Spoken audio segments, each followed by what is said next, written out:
So a problem I often see is that autistic people are often considered to be rude or insensitive with the way they communicate. But the street goes two ways, and I think I'm trying to explain a little bit of why we appear that way when we're not. And in many ways, we think you're kind of being that one. One is that we don't like floof or fluff or anything you call that. And when you see a lot of non-autistic, they've shown that in a lot of non-autistics, and I'll link the studies below, add extra stuff to whatever they're writing, whether it be a long series of things like sincerely, thank you, but very long, or they add a lot of unnecessary details and other things like that. These unnecessary details have been shown again and again to make it look more polite, but also like unnecessary gestures and everything. To them, to non-autistic people and to a lot of neurotypical people beyond that, it indicates politeness by showing effort or showing that you certain types of acknowledgement.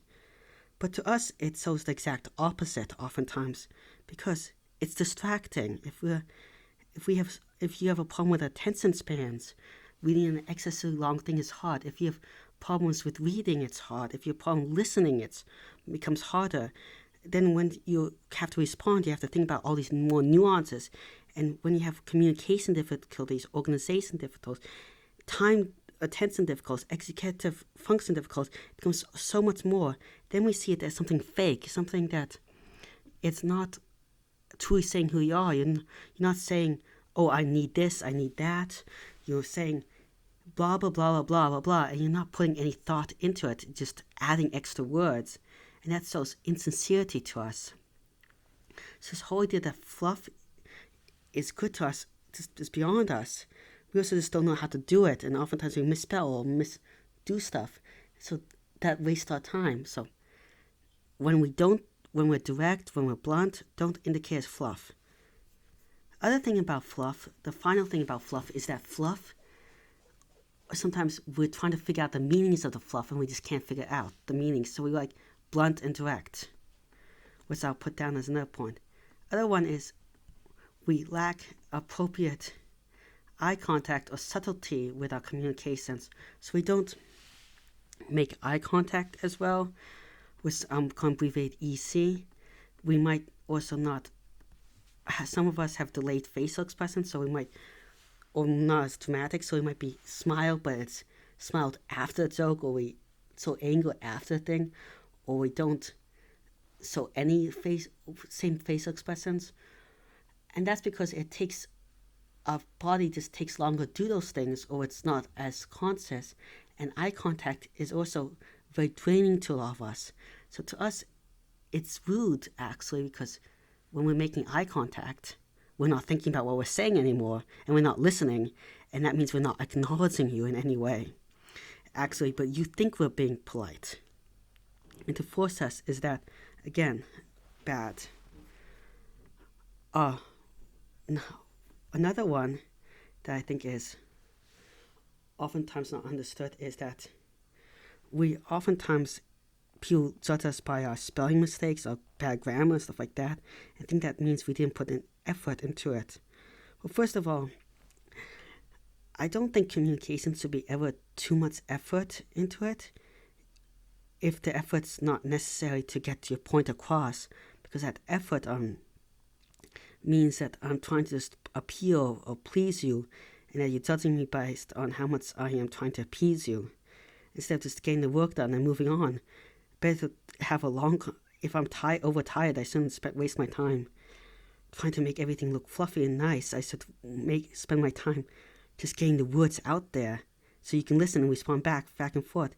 So don't judge people by the spelling, grammar, or the way they pronounce stuff. That's not them being rude.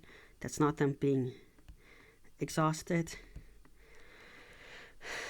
I mean, that's not them just not listening to you.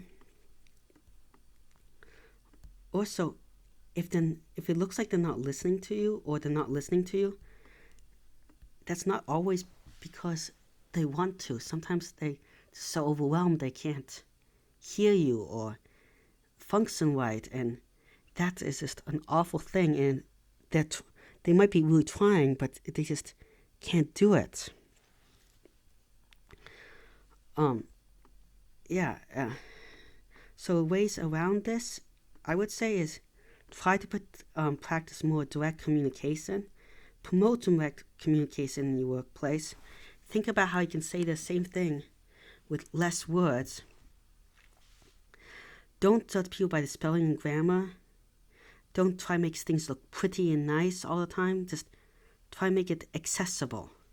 That's the big thing. And if you're wondering if someone's paying attention or not to you, ask questions that require response that shows they're paying attention, and to show that you're paying attention back.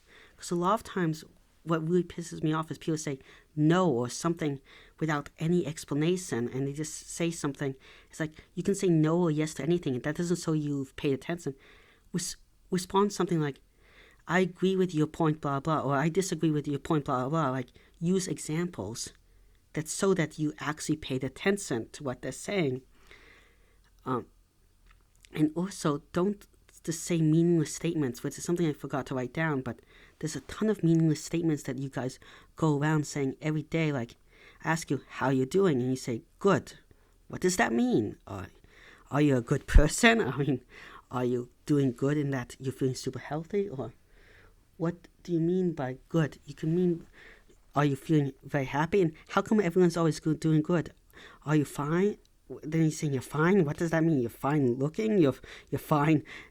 You're a fine person. You're healthy. Like, we don't really understand what these phrases mean. So use detailed phrases. That's not with floof. Like, make sure all the details really describe what you add to what you're saying.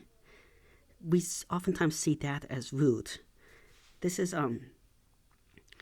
but if someone says they just can't do it, don't push for more information than they can handle a moment. Thank you very much for listening. I hope you found this informative. And please like and subscribe. I'm trying to reach 1,000 subscribers within a month. Within a year, 10 more months about. And I'm trying to get 4,000 watch hours. If you have any comments or questions, please leave them in the comments or questions behind in the comments below. Thank you very much.